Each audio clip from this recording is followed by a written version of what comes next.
رێخستنا سارا رێخستنەکە ژنان a sivîl û civakî ye. Li dijî tundiya li ser jinan kar û xebatê dike. Ji destpêka damezrandina rêxistinê û heta niha ji bo bihêzkirina jinan di warê siyasî, aborî û civakî de dixebite. Her wiha ji bo kêmkirina tundiya li ser jinan semîner, çalakî û bernameyên cuda li dar dixe. Rêvebera rêxistina Sara a Kobanî Helîma Osman dibêje erkameya sereke ew e ku em pêşî li tundiya li ser jinan bigirin.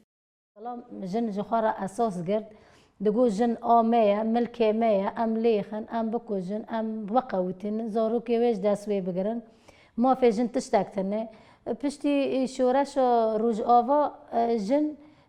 دریا پروردادا بریا کارو خباتی خدا دریا مالا جن دا جن اوک کفره کی کدبن يعني جهادا در كافه جنه هیچ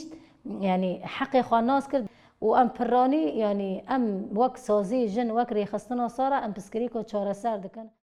Endama rêxistina Saraya Kobanî Kamla Elî jî diyar kir ku di vê mehê de nêzî şêst jinên tundî li wan hatiye kirin serdana rêxistinê kirine. حل دکن